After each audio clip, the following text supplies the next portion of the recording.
was the greatest crossover football I have ever witnessed in my entire life. Fred Ziganu just competed against this generation's best. Heavyweight champion, scoring him.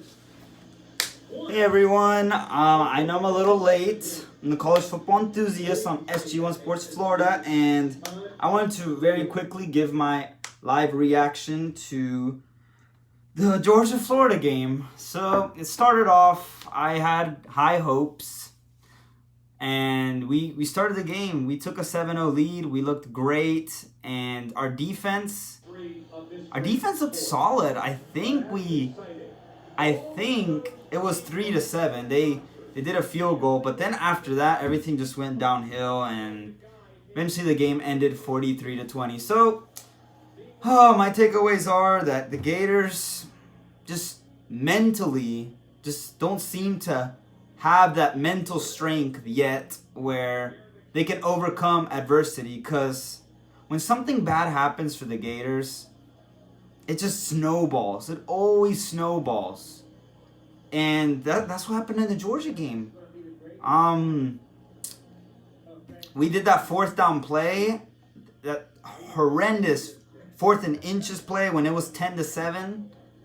And 1, we shouldn't have even gone for it. 2, if we're going to go for it, don't do a trick play. It's 4th and inches. If you can't get inches, you don't deserve to win. So that changed the game. I don't want to be negative, but I was saying, yeah, that's it. That lost us the game right there because I didn't believe in the Gators' mental strength to overcome adversity. And it continues to show that mentally we're just not there. We just don't have it in us to rally against a very good Georgia team. And I'm not gonna take anything away from Georgia. They're a very good team. I didn't think they deserved to be number 1, but you can't take the number 1 away from them after winning 43-20 against the rivals. So they're validating that number 1 spot. But again, this reminded me of the Utah game. We beat ourselves to start the game, and it was just too much to overcome. They scored 36 straight points. It's crazy. So I just hope that the Gators, they just learn from their mistakes, and they learn with their decision making that when it's 10-7, don't go for it on your own 30. That hardly ever works. Like, that really just messed us up. And then when they scored a bunch in a row, most of their touchdowns were within the 20. We were just gifting them possession there. We did that stupid 4th down play, and then after that, they scored. We get the ball back. Fumble happens. They get the ball right there. So, oh man, it should have been a lot closer. I think the right team won. Sadly, as a Gator fan, I don't like calling Georgia the right team, but they're the better team, and they did deserve to win. And we didn't deserve to win, but it should have been a lot closer. We should have played a lot better. And my main takeaways are our offensive line. We need to change some things in our offensive line. We still have some tough games. Obviously, our shot to make the SEC championship is gone now. We had to win the rest of our games, and that's not happening. We're 5-3. What are the goals? The goals are to definitely make a bowl game. If we don't make a bowl game, that's awful. That means we lost the rest of our games, the last 4 of our games, and that's horrendous. And I would say, realistically, a goal would be to split the next 4 games, to be 2-2 in the next 4 games. I would say that's a realistic goal that we can do. Arkansas, we better not lose to Arkansas. I'm not hating on Arkansas, but they're not that good. They're 2-6. I don't know if they played again today, but last time I checked, they were 2-6, and we shouldn't be losing to them in the swamp. And then LSU is going to be really tough, and Missouri on the road is going to be tough. And then Florida State's going to be tough, but we have them in the swamp. So either we win both of our home games or we beat Arkansas and then win one on the road. But in the one on the road, I mean Missouri, because I'm not expecting to beat LSU. It would be nice, but I'm not really expecting it. So yeah, that's the goals. That's the goals. I would say the Gators need to set in their mind and go for it. Well, first you have to go one game at a time. We have to focus on Arkansas, learn from this game, move on. Tomorrow, Arkansas prep week. We need to prepare for Arkansas. After Arkansas, one after the other. But changes, I think, need to happen. I know I'm not an offensive coordinator. I'm not a coach. I'm not a defensive coordinator. But on the offense, we need to change some offensive linemen. I'm sorry, we do. We have some solid pieces there that if you just give them time, they will, I think they'll be vital to us. For example, our center, Kingsley Guakin, I don't know. I think it's time to shut him down for the rest of the season. He keeps getting hurt, and he's clearly not 100%, so I think we should just shut him down. And Jake Slaughter, he's been solid. Like, he hasn't been bad when he's played. That Utah game was rough, but besides that, he's been solid. I think it's time to give Lindell Hudson a shot at left to right tackle, and it's time to give Cameron Waits a shot as well.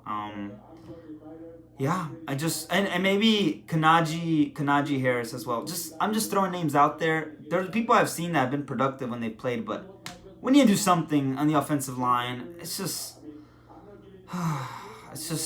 dreadful. It can't be that inconsistent. It can't be that inconsistent. I'm not expecting us to break off 20-yard runs every time we run the ball, but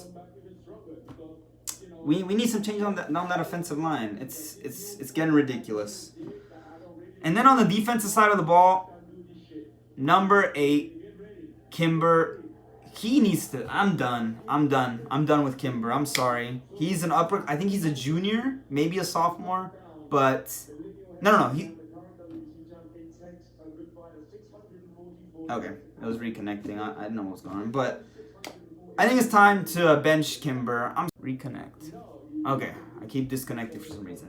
I'm gonna wrap this up quick because I don't know what's going on. But Kimber, I think it's time to bench him for Devin Moore or Jakeem Jackson. Marshall, I'm getting tired of Marshall, but he stepped up. He did some plays there at the end that I was proud of. It looked like he actually was trying, so that's all I want. But Kimber gets smoked on every play. If you see 90% of the passes they threw down the field, Kimber was guarding them. And even the commentators, they were like, oh, you see they're targeting number 8.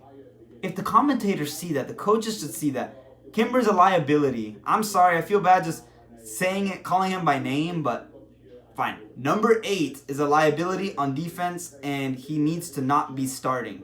That's the nicest way I'm going to say it. It's not good. It's not good. All those missed tackles, all the blown coverages. Our D-line didn't play bad. I would say they got better as the game progressed. I know as the game progressed, it became garbage time a lot sooner, but we were able to maintain the run. And I do want more sacks, though. I don't think we sacked them once, which is just not good. We need to create turnovers. So, main takeaway on defense, please make some changes to the secondary. It's dreadful. And, yeah, we still have a long road. It's not going to get easier. This was the toughest game, in my opinion. Georgia, they're number 1. Self-explanatory. But it's not... Arkansas, LSU, Missouri, LSU at LSU, Missouri at Missouri, and then Florida State. We got to make changes. And then last thing, special teams. Did you see what happened in that kickoff? ETN returned it. Good return, solid return. I think 30 yards or 29, something like that. And that set the tone. We got better field position. That rejuvenated the team. So we need to do more on special teams. We need to take more risks. We need to have someone other than ETN because ETN is so valuable. We need to have maybe an underclassman or someone. But special teams, you can't have terrible special teams and consistently win games. Teams are important. They get overlooked over offense and defense, but special teams are important. I'm glad we figured out the kicking situation and the punting situation has been solid, but returning punts and kicks, and it's got to be better. It's awful. So that's it. That's all I got to say. And go Gators. I still think, like I said, I think the goal is to split, be 2-2 our next games. I think we can do it. I think we should do it. So, yeah, I may try to get a video out during the week. I don't know. I got a hectic week. But I will for sure do a live video for the Arkansas game. And we should win that game. If not, things will not look pretty. But that being said, thank you guys for tuning in. Go Gators, and yeah, I'm going to try to watch some other football games so I can forget about this dreadful performance. Tonight was about hope. Tonight was about faith in myself, in my dreams, in my